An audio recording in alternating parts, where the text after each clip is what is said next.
Hay cosas que la mayoría de las personas simplemente no se atreven a decir, y mucho menos frente a un líder histórico como Evo Morales, cuya presencia impone respeto y cuyo pasado revolucionario resuena en cada rincón de América Latina. Pero Javier Milei no es como la mayoría.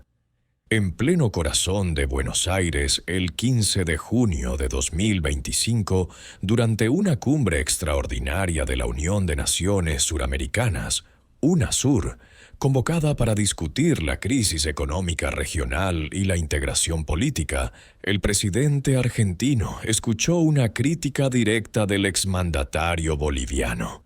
Una frase cargada de intención, diseñada para cuestionar su liderazgo y desestabilizar su postura libertaria. Sin embargo, lo inesperado ocurrió. Milei respiró hondo, miró a Morales con una intensidad casi palpable y respondió con una sola frase, tan contundente, tan desarmante, que dejó al líder indígena en un silencio inesperado. No fue un ataque. No fue una provocación gratuita, sino una declaración cargada de convicción que resonó como un eco en la sala.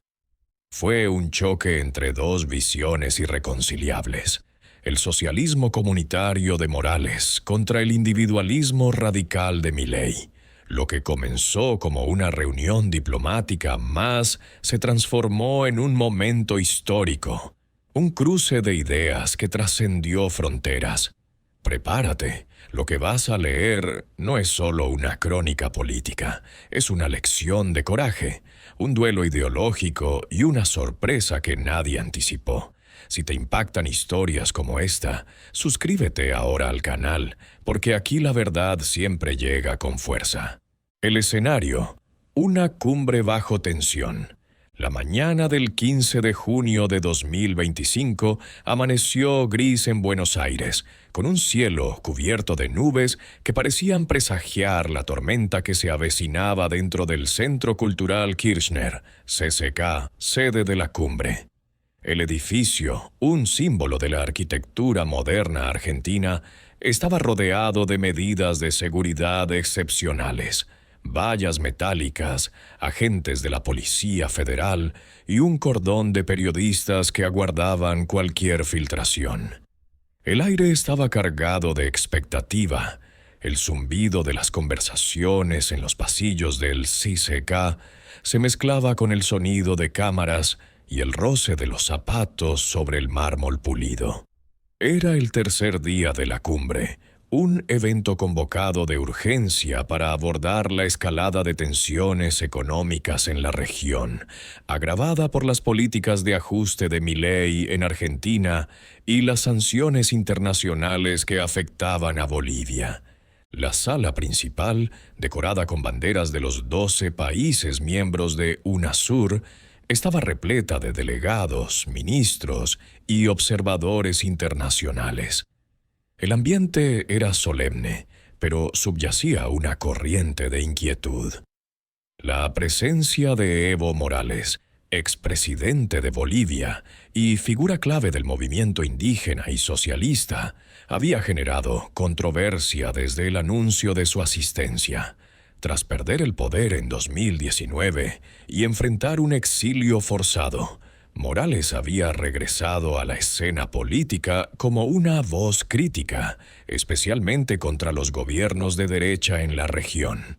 Su llegada a Buenos Aires, invitado por sectores progresistas para contrarrestar la influencia de Milei, fue recibida con protestas y aplausos por igual.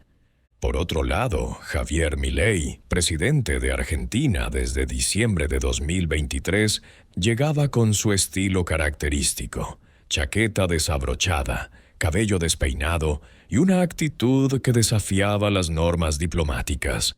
Su gobierno, marcado por recortes drásticos al gasto público, privatizaciones masivas y un discurso antiestatista, había polarizado a la región. La decisión de Milei de revocar el estatus de refugiado político a Morales en octubre de 2024, argumentando que su presencia en Argentina era un riesgo para la seguridad nacional, había encendido la mecha de un conflicto personal entre ambos. El encuentro en la cumbre era, por tanto, más que una discusión política. Era un enfrentamiento simbólico entre dos mundos ideológicos. El contexto: ideologías en choque. La cumbre había comenzado con discursos protocolarios sobre cooperación económica y soberanía regional. Líderes como Luis Inácio Lula da Silva de Brasil y Gustavo Petro de Colombia abogaron por un fortalecimiento del bloque suramericano, mientras que Milei defendió la libre mercado y la reducción de la intervención estatal. Morales, desde su posición de invitado especial, tomó la palabra para criticar las políticas neoliberales que, según él, estaban desangrando a los pueblos y perpetuando la desigualdad. Sus palabras, pronunciadas con el tono apasionado que lo caracterizaba, apuntaron directamente a Milei. El modelo de ustedes no es desarrollo, es saqueo disfrazado de libertad. El contraste era evidente. Morales, con su poncho multicolor y su discurso enraizado en las luchas indígenas y campesinas, representaba una visión colectivista, donde el Estado debía ser el garante de la justicia social. Milei, con su retórica de economista outsider y su rechazo a cualquier forma de estatismo, encarnaba un individualismo radical, donde la libertad personal era el eje de toda política. Este choque ideológico no era nuevo. Se había gestado durante meses a través de declaraciones públicas y enfrentamientos mediáticos. Sin embargo, la cumbre ofrecía el escenario perfecto para un duelo cara a cara. El momento clave: la crítica de Morales. La tensión alcanzó su punto álgido durante la sesión de la tarde, dedicada a debatir las políticas de ajuste en Argentina. Morales, sentado en la segunda fila de la sala, se levantó para intervenir. Con su voz resonando en el micrófono, miró directamente a Milei y dijo: «Señor presidente, la verdadera grandeza de un líder está en levantar a los más humildes, no en hundirlos con recortes y privatizaciones. Su libertad deja a mi pueblo, hermano, el argentino, sin trabajo y sin esperanza». La frase fue un golpe calculado, envuelta en un tono de reproche moral que resonó en la sala. Hizo una pausa, dejando que sus palabras calaran, mientras los delegados intercambiaban miradas y algunos asentían en aprobación. El ataque era claro. Morales señalaba las reformas de Milei, que habían reducido subsidios, eliminado programas sociales y provocado un aumento del desempleo en un 15% según datos oficiales del INDEC. La mención a «mi pueblo hermano» era un guiño a la hermandad latinoamericana que Morales había promovido durante su mandato, un contraste directo con la postura aislacionista de Milei. El silencio que siguió fue denso, interrumpido solo por el leve crujir de las sillas y el zumbido de las cámaras. Todos esperaban la reacción del presidente argentino, conocido por su temperamento explosivo, pero también por su capacidad para sorprender. Milei, sentado en el estrado principal, no se movió de inmediato. Su rostro, usualmente expresivo, se mantuvo inmóvil, con los ojos fijos en Morales. No había enojo, no había nerviosismo, solo una calma que comenzó a inquietar a la audiencia. Bajó la mirada por un instante, como si estuviera procesando la crítica, y luego levantó la cabeza con una lentitud deliberada. El ambiente en la sala era eléctrico. Los delegados contenían el aliento, los periodistas ajustaban sus equipos y los asistentes tomaban notas apresuradas. era el preludio de algo que nadie podía predecir. La respuesta de Milei. Un silencio que habla. Tras unos segundos que parecieron eternos, Milei se inclinó hacia el micrófono. Su voz, firme pero controlada, cortó el silencio como un bisturí. Señor Morales, la verdadera esperanza no viene de la caridad del Estado, sino de la libertad de cada individuo para construir su propio destino. La frase fue breve, pero su impacto fue devastador. No fue un grito, no fue una diatriba.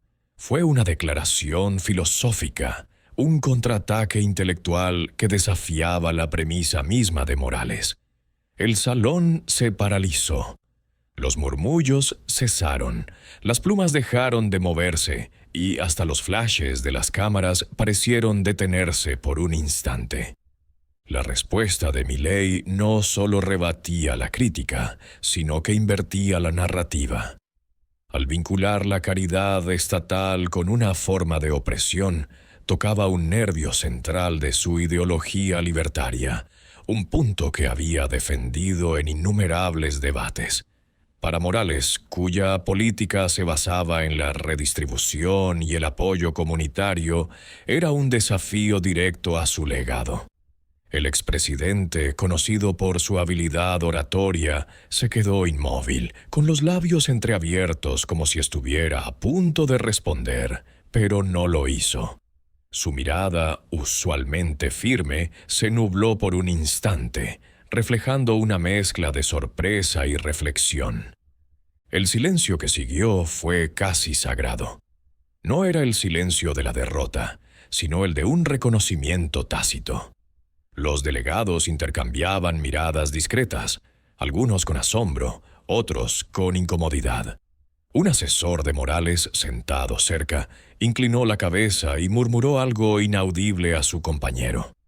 En el estrado, Milei se recostó en su silla, con una expresión serena, como si hubiera cumplido con un deber más que con un triunfo personal. No celebró, no sonrió, simplemente dejó que sus palabras hicieran su trabajo. Las reacciones. Un eco que trasciende. La sesión continuó, pero el ambiente ya no era el mismo. Los debates posteriores sobre comercio y migración parecieron secundarios frente al peso de ese intercambio. Cuando la cumbre llegó a su fin, los delegados salieron en silencio, algunos agrupándose en los pasillos del CCK para analizar lo ocurrido. Periodistas corrieron a sus equipos para transmitir las primeras impresiones, mientras las redes sociales estallaban con reacciones. En Twitter, el hashtag número Milei vs Morales se convirtió en tendencia en minutos, con opiniones divididas. Unos elogiaban la audacia de Milei, otros acusaban a Morales de haber perdido el control del discurso. Fuentes cercanas a la delegación boliviana confiaron que Morales comentó en privado: «Ese hombre cree en lo que dice, y eso lo hace peligroso». No era un elogio, sino una constatación de la fuerza de la convicción de Milei.